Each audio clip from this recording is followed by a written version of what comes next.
Hello class 7 students. तो कैसे हैं आप लोग? होप सो आप सब लोग बढ़िया होंगे और मज़े से स्टडी कर रहे होंगे। आज हम अब स्टार्ट करने वाले हैं अपनी एनसीईआरटी बुक का new chapter that is heat. तो देर किस बात की, चलो स्टार्ट करते हैं। Heat. In chapter 3, you have learned that woolen clothes are made from animal fibers. You also know that cotton clothes are made from plant fibers. We wear woolen clothes during winters when it is cold outside. तो आपने इसके पहले वाले chapter में woollen clothes animal fibre से बनते हैं इसके बारे में तो पढ़ा ही है। ऑल्सो आपको पता होगा कि जो कॉटन के क्लोथ्स होते हैं वो प्लांट के फाइबर्स से बनते हैं। हम जो है जब ठंडी आ जाती है हमें तो फिर हम क्या पहनते हैं, हम वुलन क्लोथ्स पहनते हैं विंटर में। क्यों? क्योंकि वुलन क्लोथ्स जो होते हैं वो हमें वार्म रखते हैं। Woolen clothes keeps us warm. We prefer to wear light colored cotton clothes when it is hot. This is a feeling of coolness. You might have wondered why particular types of clothes are suitable for a particular season. तो जैसे ठंड में हम woollen clothes पहनते हैं, वैसे ही जब summer का सीज़न होता है हमें गर्मी लगती है तो हम ये कोशिश करते हैं कि हम लाइट कलर्स के कपड़े पहने, कॉटन के कपड़े पहने, ताकि हमें क्या हो, गर्मी कम लगे। तो ये जो फीलिंग है कि ठंड लगना, गर्मी लगना, हॉटनेस, कूलनेस और उसके हिसाब से कपड़े पहनना, तो ये एक मतलब अमेजिंग चीज़ नहीं लगती कि आपको ऐसा ठंड गर्म अलग अलग चीज़ फील होती है और उसके हिसाब से हम रिएक्ट करते हैं।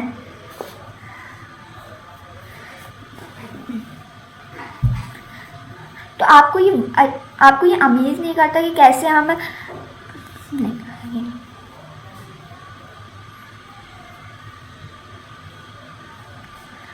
तो ऐसा क्यों होता है कि हम कोई पर्टिकुलर सीज़न में उस तरह के क्लोथ्स पहनते हैं।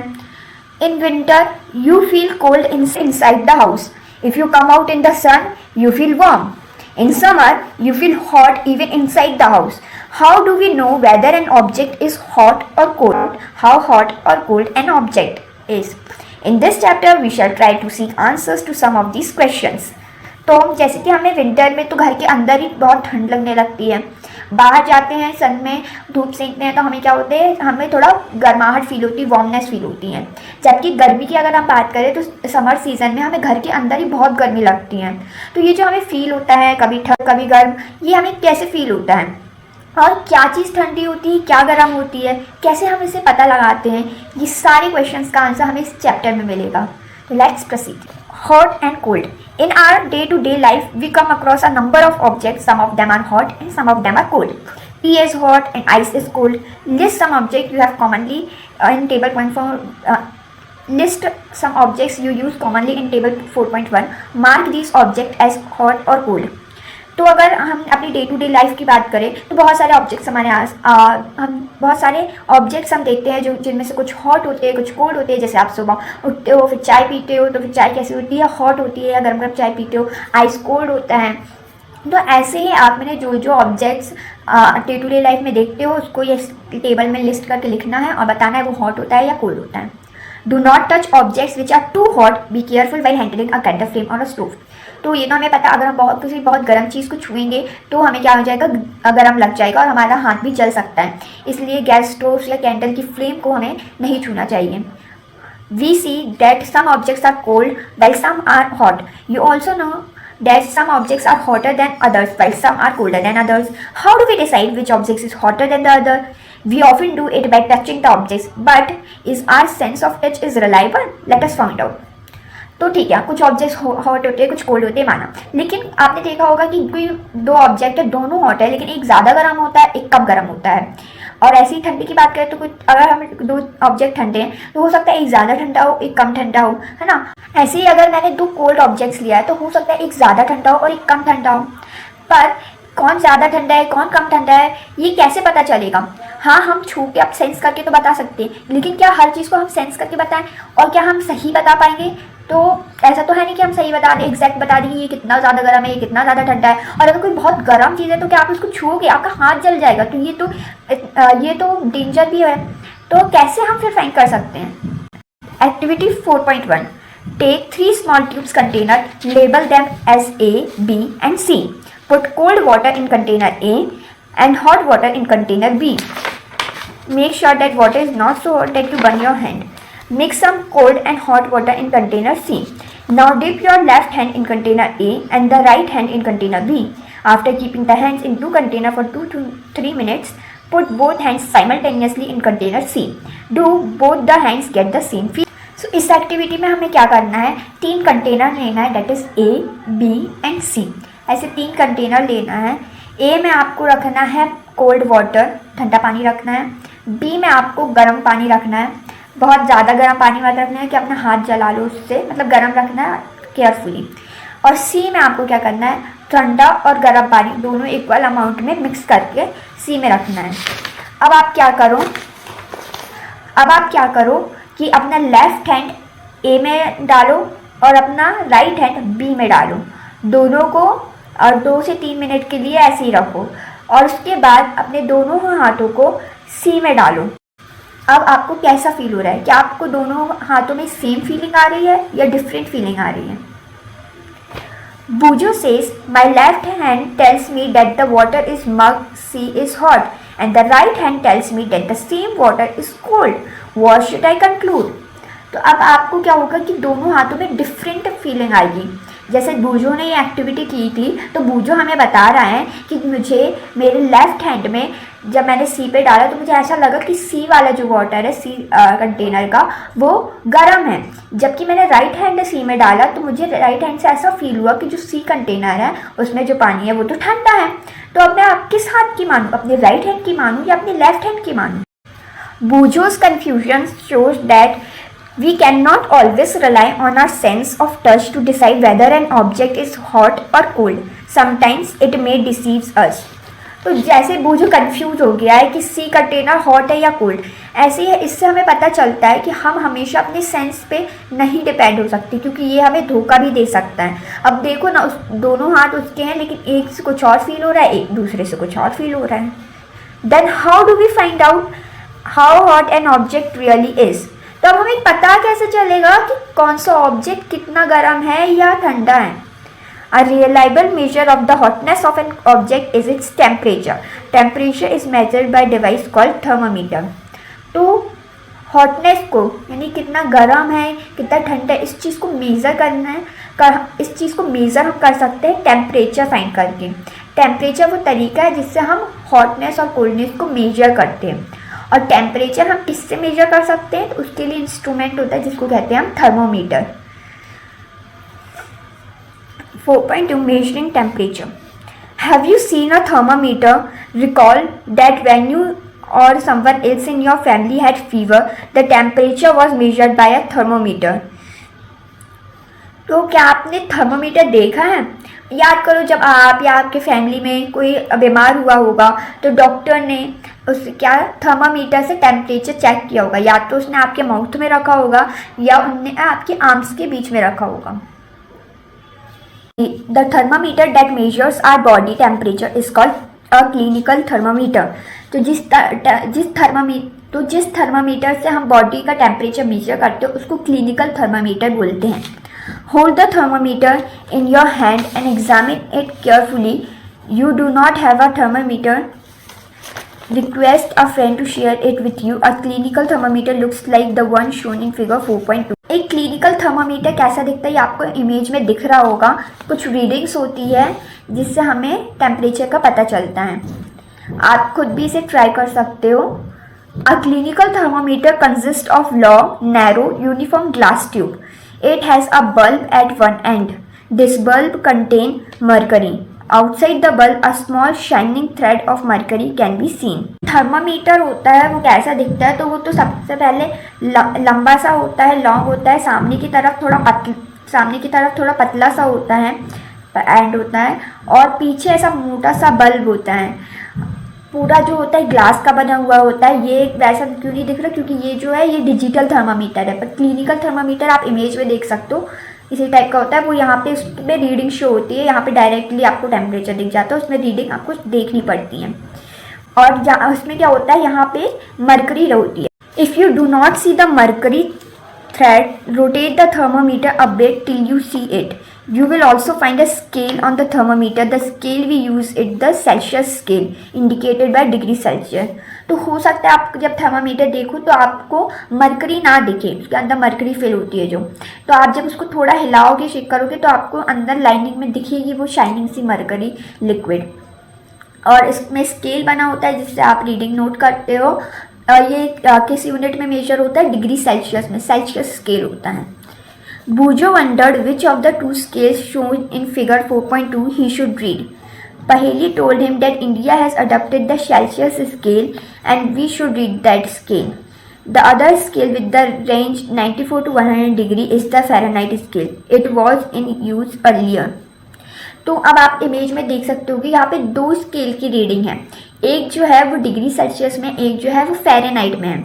फ़ारेनहाइट का जो है वो 94 टू 108 डिग्री वाला जो है वो फ़ारेनहाइट का होता है। अब बूजू को कन्फ्यूजन हो रहा है कि मुझे अपना टेम्परेचर अगर चेक करना है तो मैं किस में चेक करूँ, ऊपर वाले में या नीचे वाले में। तो पहेली उसे बता रही है कि इंडिया ने डिग्री सेल्सियस वाला स्केल अडॉप्ट किया है, तो हमें अगर टेम्परेचर चेक करना है तो आप डिग्री सेल्सियस में देख के चेक करूँ। फ़ारेनहाइट में भी चेक कर सकते हैं, लेकिन वो पहले यूज़ करते थे, अभी हम डिग्री सेल्सियस में यूज़ करते हैं। A clinical thermometer read temperature from 35 degree Celsius to 42 degree Celsius. जो क्लिनिकल थर्मामीटर होता है डिग्री सेल्सियस वाला, उसमें 35 टू 42 डिग्री तक की रीडिंग वो मेजर कर सकता है। Activity 4.2 reading a thermometer. Let us learn how to read a thermometer first. Note the temperature difference indicated between the two bigger marks. Also note down the number of divisions shown by smaller marks between these marks. अब हम जानेंगे कि हम thermometer को read कैसे करते हैं। सबसे पहले क्या करना है आपको, जो डिफरेंस है दो बड़े मार्क्स होंगे उनके बीच का जो डिफरेंस है वो आपको नोट करना है। इसके बाद उसके बीच में कितने छोटे मार्क्स हैं वो आपको नोट करना है। Suppose the bigger marks read 1 degree and there are 5 divisions between them, then one small division can read 1 by 5 equals to 0.2. तो माना कि आपके जो स्केल है उसमें दो बड़े मार्क्स के बीच का जो डिफरेंस है वो 1 आ रहा है, यानी कि वो उतना 1 डिग्री मेजर कर सकता है। तो आप 1 लिखोगे और फिर जितनी भी उसके बीच में स्मॉल डिवीजन है, जैसे 5 है फॉर एग्जांपल, तो उसको 5 से डिवाइड कर दोगे। 1/5.2 जो वो है वो रीड कर सकता है small division. Wash the thermometer preferably with an antiseptic solution. Hold it firmly and give it a few jerks. The jerks will bring the level of mercury down. तो आपको थर्मामीटर यूज़ करने से पहले thermometer को लेना है, उसको अच्छे से एंटीसेप्टिक सोल्यूशन में वॉश करना है और उसको आराम से पकड़ना है और थोड़ा उसको ना यूज़ करने से पहले शेक कर लेना है, ऐसे जग हिलाना है, जग करना है, जिससे मरकरी का लेवल जो है नीचे आ जाएगा। Ensure that it falls below 35 degrees Celsius. Now place the bulb of the thermometer under your tongue. After 1 minute, take the thermometer out and note the reading. पहले तो आपको मेक श्योर करना है कि जो मरकरी का लेवल वो 35 के नीचे हो जाए। उसके बाद बल्ब को जो होता है अपनी टंग में रखना है, टंग के बीच में रखना है, और 1 मिनट बाद आप उस थर्मोमीटर को निकाल लो और उसकी रीडिंग को नोट कर लो। This is your body temperature, यही आपकी बॉडी का टेम्परेचर है। The temperature should always be stated with its unit degree Celsius. जो भी रीडिंग आएगी आपको उसकी यूनिट क्या होगी? Degree Celsius. Why did you record as your body temperature? What did you record as your body temperature? The normal temperature of human body is 37 degrees Celsius. Note that the temperature is stated with its unit. आपने अपना निकाल लिया, अब आपने क्या, तो आपका body temperature आ गया। अब जो नॉर्मल लेकिन जनरली बॉडी टेम्परेचर होता है ह्यूमन बॉडी का वो 37 डिग्री सेल्सियस होता है। तो 37 जो नंबर हो गया और डिग्री सेल्सियस तो उसकी यूनिट है ही। Paheli measured her body temperature. She got worried as it was not exactly 37 degree Celsius. अब पहेली ने भी अपना बॉडी टेम्परेचर मेजर किया, उसका बॉडी टेम्परेचर 37 डिग्री के इक्वल नहीं आया, तो वो परेशान हो गई। Let us try to assure पहेली that there is nothing wrong with her.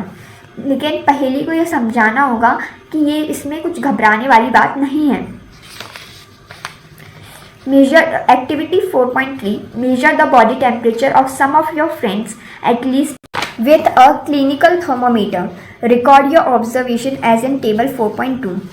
तो इस एक्टिविटी में क्या करना है, आपको अपने कम से कम 10 फ्रेंड्स के टेम्परेचर थर्मामीटर से नोट करना है। Is the body temperature of every person 37 degree Celsius? The temperature of every person may not be 37 degrees Celsius. It could be slightly higher or slightly lower. Actually, what we call normal temperature is the average body temperature of a large number of healthy persons. तो आप जब ये check करोगे तब आप देखना कि क्या सबके हर एक पर्सन के बॉडी टेम्परेचर 37 डिग्री सेल्सियस आ रहा है। तो आप ये देखोगे कि ऐसा नहीं है, कुछ का 37 से ज़्यादा है, कुछ का 37 से कम है। फिर हम ऐसा क्यों बोलते हैं कि जो नॉर्मल टेम्परेचर है वो 37 डिग्री सेल्सियस है?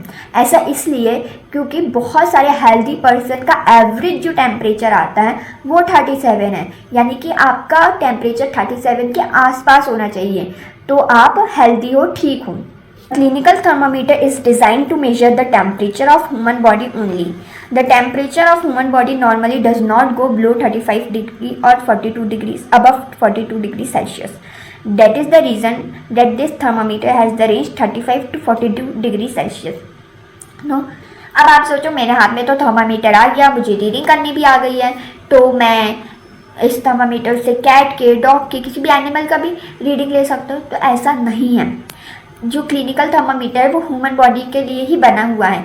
क्यों? क्योंकि ह्यूमन बॉडी का टेम्परेचर जो होता है वो कम से कम 35 और ज़्यादा से ज़्यादा 42 ही जाता है, यानी इसके बीच में ही रहता है, और यही आपका क्लिनिकल थर्मामीटर रीड करता है। किसी और एनिमल में यूज़ करोगे तो उसका हो सकता है कि कम या ज़्यादा हो, जो कि थर्मामीटर नहीं रीड कर सकता।